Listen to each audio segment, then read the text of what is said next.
नमस्कार, कसे आहात? ठीक ना? हेल्दी खा आणि हेल्दी राहा.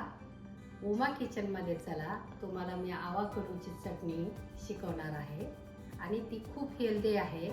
तुपाचं काम करणारी आहे. आजकाल तेल आणि तूप खात नाहीत लोक, तरी ते आवाकडू खाल्ला तर ते दोन्हीही जागा भरून काढणारा आहे. तरी चला उमा किचनमध्ये चला. मग मी दाखवते तुम्हाला चटणी कशी करायची. मी तुम्हाला आवाकडूची चटणी शिकवणार आहे. तर त्या चटणीसाठी काय काय जिन्नस लागतात ते तुम्ही पहा. हा आवाकडू आहे, आपल्याकडे आत्ता मिळतोय, पण हे तुपाचं आणि तेलाचं काम करणारा आहे. खूप पौष्टिक आणि छान आहे. ह्याची चटणी बनवायची. ह्याला तेल घालायचं नाही, तूप नाही, फोडणी नाही, काहीच नाही. आणि त्याला टमाटर आणि कांदा, कोथिंबीर, हिरवी मिरची, कढीपत्ता आणि लिंबू लागते. लिंबू जर घातलं नाही तर ती चटणी काळी पडते थोड्या वेळात, म्हणून लिंबू घालायचं आहे. तर मी तुम्हाला आता हे आवाकडू चिरून दाखवते.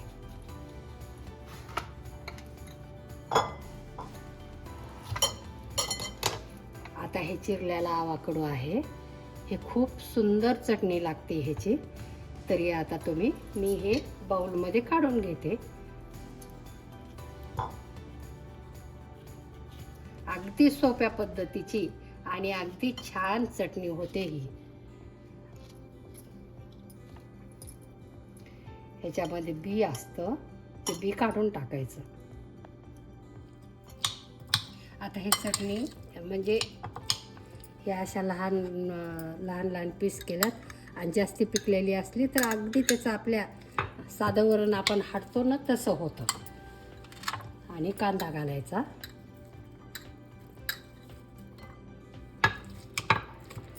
मिरची घालायची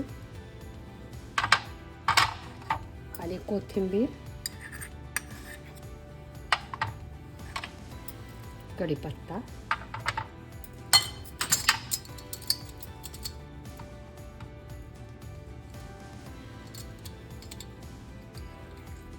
आणि लिंबू पिळायचं. हे लिंबाचं एकच कारण आहे, आंबूसही आहे आणि आवाकडूला काय होतं म्हणजे काळं पडतंय ते, तर हे लिंबू घातले की काळं पडत नाही. आणि मीठ घालायचं.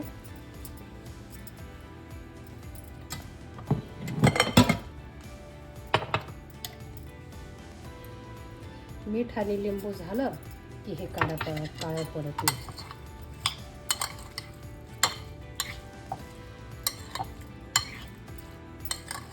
ही झाली चटणी तयार. ही जेवणामध्ये सलाड म्हणून खाऊ शकता.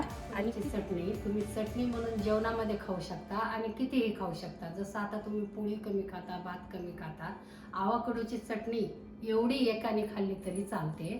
पौष्टिक आहे, टेस्टी आहे आणि सलाडसारखी वापरल्या जाते. आणि तुम्हाला एवढं जरी काहीच करणं होत नसलं तरी आवाकडू तुम्ही हाफ करायचं आणि ते चमच्याने खाऊ शकता. इतकं पौष्टिक आहे हे. तुपाचं काम करणार आहे, तेलाचं काम करणार आहे. तरी ही चटणी तुम्हाला नक्की आवडेल. आवडलीच असेल माझं मत तर आहे. आणि तुम्ही काय करा, ह्या व्हिडिओला लाईक करा, शेअर करा आणि माझ्या चॅनलला सबस्क्राईब करा. बाय.